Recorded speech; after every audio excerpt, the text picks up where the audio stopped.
Assalamu alaikum and hi everyone. I'm Asma from Asma's Kitchen. Welcome back to another vlog. இந்த vlog பார்த்தீங்கன்னா ஒரு daily routine மாதிரி தான். இன்னைக்கு நான் வந்து ப்ரௌனி 1 kg ப்ரௌனி வந்து ஒரு பர்த்டேக்கு செலிப்ரேஷன் பண்ணுவோம்ல அந்த மாதிரி மேக் பண்ணியிருந்தேன். அண்ட் கூடவே பார்த்தீங்கன்னா சாக்கோ லாவா கேக் எப்படி செய்யலாம் அப்படிங்கிறத இந்த வீடியோவில் அட்டாச் பண்ணியிருக்கேன். வீடியோ ஸ்கிப் பண்ணாமல் ஃபுல்லாக பாருங்கள். அண்ட் லாஸ்ட்டு 1 மந்த்தாகவே பார்த்தீங்கன்னா நம்ம ஷார்ட்ஸ் அண்ட் இன்ஸ்டாகிராம் பார்த்துட்டு நிறைய கஸ்டமர்ஸ் வந்து விசாரிச்சிருக்கீங்க. நிறைய பேர் ஆர்டரும் பண்ணியிருக்கீங்க. ஸோ எல்லாருக்குமே ரொம்ப ரொம்ப தேங்க்ஸு. அண்ட் நம்ம சேனலை மறக்காமல் சப்ஸ்கிரைப் பண்ணிவிட்டு இந்த வீடியோ பிடிச்சிருந்தா அப்படியே லைக் பண்ணிக்கோங்க. ஸோ இப்போ வாங்க வீடியோக்குள்ளே போகலாம்.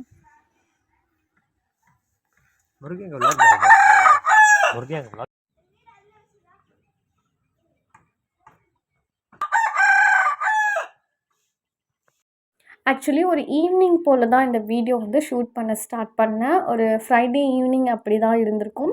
ஸோ ஈவினிங் பார்த்திங்கன்னா கிளைமேட் ரொம்ப சூப்பராக இருந்துச்சு. கொஞ்சம் நேரம் மொட்டை மாடிக்கு அப்புறம் இல்லைனா ஸ்டெப்ஸ் ஆண்ட வெளியில் வந்து டைம் ஸ்பெண்ட் பண்ணிட்டு அதுக்கப்புறம் தான் நைட்டு டின்னர் அப்படி இல்லைனா காஃபி டீ அந்த மாதிரி போடுவேன். ஸோ அன்றைக்கி அப்படி தான் வந்து ஈவினிங் வெளியே வரும்போது இந்த மாதிரி கூலிங்களோடலாம் வந்து கொஞ்சம் நேரம் டைம் ஸ்பெண்ட் பண்ணிகிட்டு இருந்தோம். டெய்லிக்குமே ஸ்பெண்ட் பண்ணாலும் அந்த கொஞ்சம் நேரம் மொட்டை மாடிக்கு வந்தாலே ஜாலியாக இருக்கும்.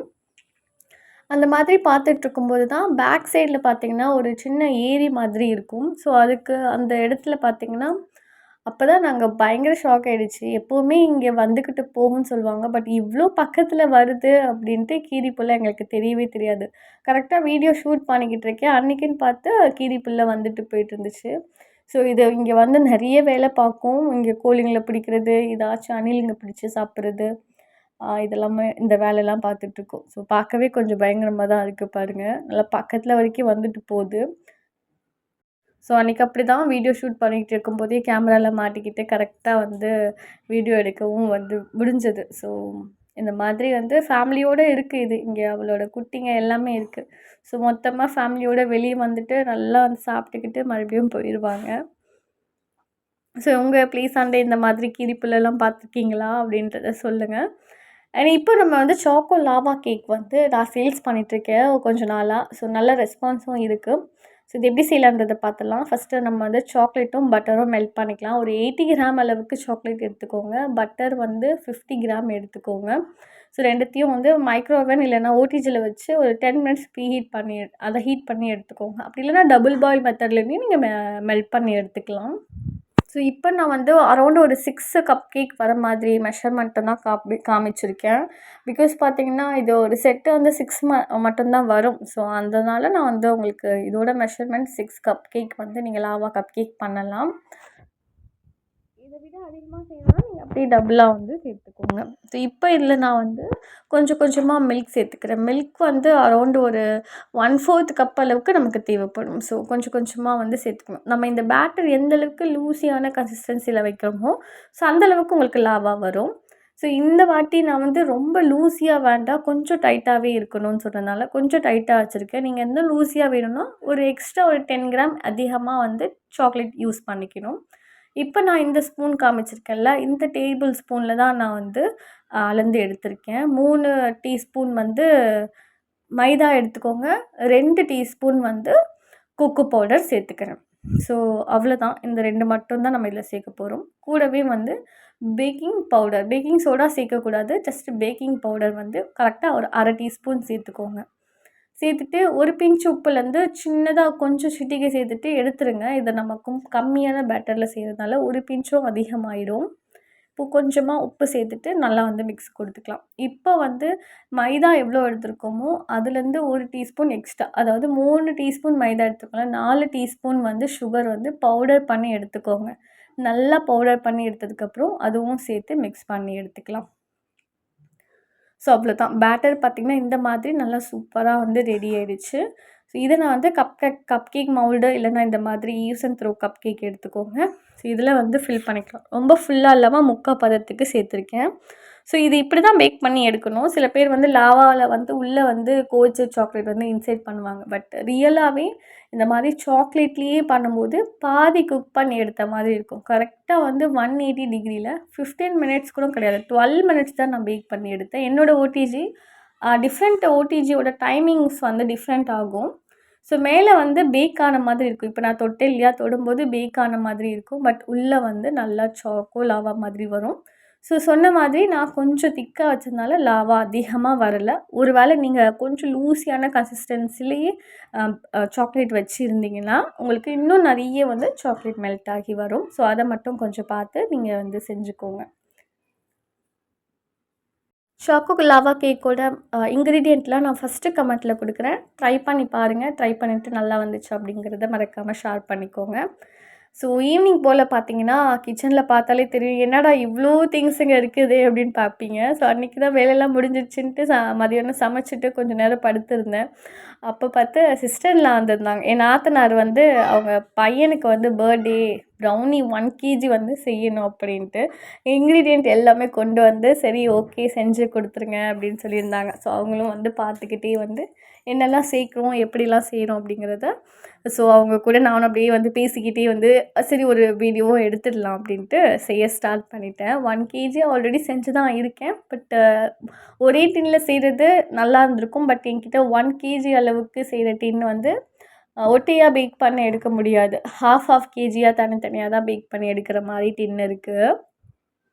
அவங்களுக்கு தெரிஞ்ச வரைக்கும் கொஞ்சம் கொஞ்சம் திங்ஸ் எல்லாமே வந்து கொண்டு வந்துட்டாங்க. 1, 2 வந்து மறந்திருந்தாங்க. சரி ஓகே நம்ம தான் எப்பவுமே ப்ரௌனிக்கு ரெடியா வச்சிருப்போம். ப்ரவுன் சுகர், மைதா எல்லாமே. அன்னைக்குன்னு பார்த்து எல்லாமே ரெடியா இருந்துச்சு. ஸோ நானும் வந்து எக்ஸ்ட்ராவா சேர்த்துட்டு எல்லாமே வந்து பண்ணிட்டுருக்கேன். அதுக்கு நடுவுல இந்த குட்டி வாண்டுங்க பார்த்தீங்களா, கையில வந்து எடை போட்டு பார்த்துட்ருக்காங்க. ஸோ 1 கேஜிக்கான மெஷர்மெண்ட் எல்லாமே ஸ்க்ரீன்ல குடுக்குறேன். அப்படி இல்லன்னா உங்களுக்கு ஃபர்ஸ்ட்டு கமெண்ட்ல குடுக்குறேன். ஸோ வந்து நீங்க வேணும் அப்படின்னா செக் பண்ணி பார்த்துக்கோங்க.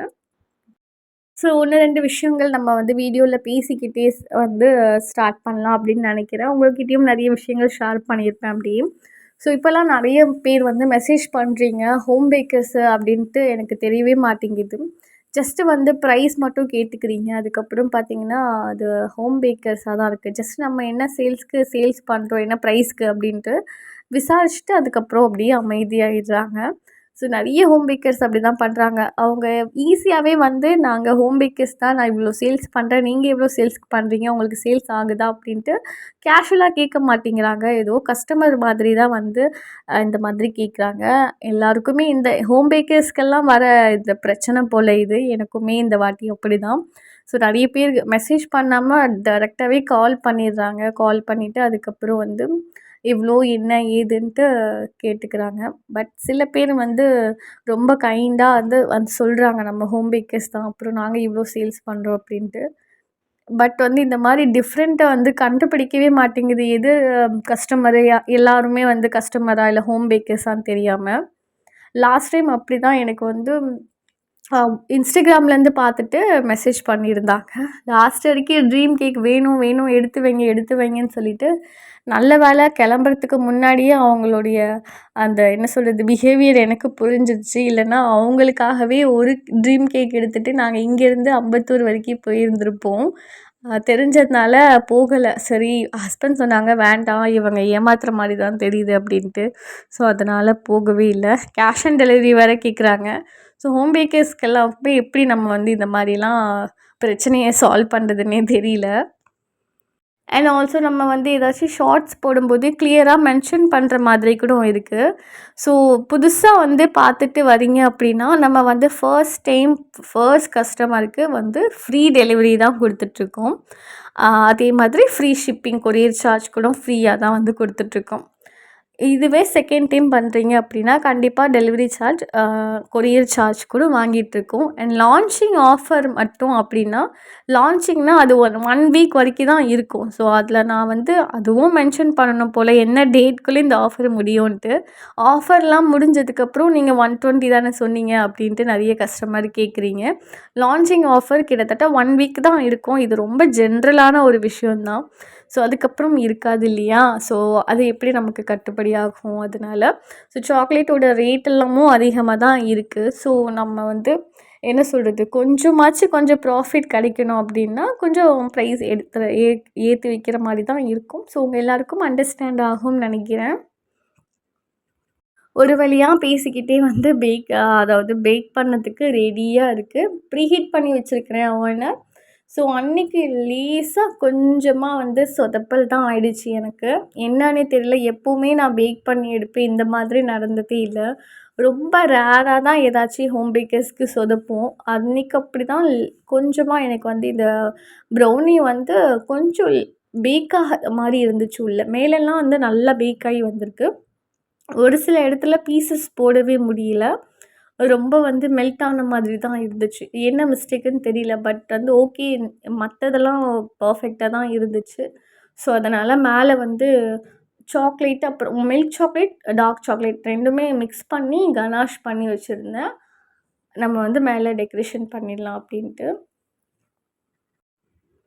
ஸோ, இதுதான் ஃபர்ஸ்ட் டைம் வந்து டெக்கரேஷன் பண்ணி கொடுத்து விடுறேன். இல்லைனா நான் கொரியர் பண்ணுறதா இருந்துச்சுன்னா, நான் வந்து சைடில் பைப்பிங் பேக்கில் போட்டு வச்சுருவேன். அப்படி இல்லைன்னா, அங்கே போய்ட்டு டெலிவரி இங்கே பக்கத்தில் நியர்பை தான் டெலிவரி பண்ணுறதா இருந்தாலும், நான் பைப்பிங் பேக்கில் போட்டே கொடுத்துருவேன். இதுதான் ஃபர்ஸ்ட் டைம் வந்து டெக்கரேஷன் பண்ணி சைடு ஃபுல்லாக வந்து ஸ்ப்ரிங்கிள்லாம் போட்டு நேமெல்லாம் வந்து எழுதியிருந்தேன். நேம் எழுதுறதெல்லாம் சடன்லி வந்து தோணுச்சு. அதுக்கப்புறம் தான் வந்து பேரெல்லாம் எழுதி, அப்புறம் நாத்தனார் ஈவினிங் போல் வந்துட்டு எடுத்துகிட்டு போயிட்டாங்க. ஸோ, இந்த பையனுக்கு தான் வந்து பர்த்டே 14 பர்த்டே.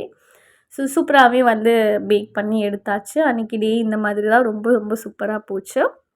அல்ஹம்துலில்லாஹ். மாஷாஅல்லாஹ். உங்கள் எல்லாருக்கும் இந்த வீடியோ பிடிச்சிருக்கும்னு நினைக்கிறேன். அண்ட் இது பார்த்திங்கன்னா சடன்லி சண்டே நைட்டு பார்த்திங்கன்னா சடன்லி வந்து கிளைமேட் ரொம்ப சேஞ்ச் ஆகிடுச்சு. அப்படியே ப்ளூவிஷ்ஷாக மாறிடுச்சு. கரண்ட் வேறு ஆஃப் ஆகிடுச்சு. ஸோ, பார்க்குறதுக்கு பயங்கரமாக இருந்துச்சு. அண்ட் இதையும் கொஞ்சம் என்ஜாய் பண்ணுற மாதிரி தான் இருந்துச்சு. ஏதோ ஒரு பேய் படம் பார்த்த மாதிரி இருந்துச்சு. பேய் வீட்டுக்குள்ளே போன மாதிரி. எங்கள் வீட்டுக்கு ஆப்போசிட்டில் இருக்கிற லொக்கேஷன் இது. ரொம்ப வந்து பயமாக இருந்துச்சு அன்றைக்கி. அப்படியே ஷூட் பண்ணிக்கிட்டே இந்த விலாக் இதோட முடியுது. அண்ட் இதே மாதிரி நிறைய விலாக் பார்த்திங்கன்னா நம்ம சேனலில் வந்துக்கிட்டே இருக்குது. அது எல்லாமே மிஸ் பண்ணாமல் பார்க்கணும் அப்படின்னா நம்ம சேனலை மறக்காமல் சப்ஸ்கிரைப் பண்ணிவிட்டு, இந்த வீடியோ உங்களுக்கு ஏதாச்சும் ஒரு வகையில் யூஸ் ஆகிடுச்சு அப்படின்னா ஸோ லைக் பண்ணிவிட்டு உங்கள் ஃப்ரெண்ட்ஸ் அண்ட் ஃபேமிலிக்கு ஷேர் பண்ணிக்கோங்க. So thank you so much for வாட்சிங். பை பாய்.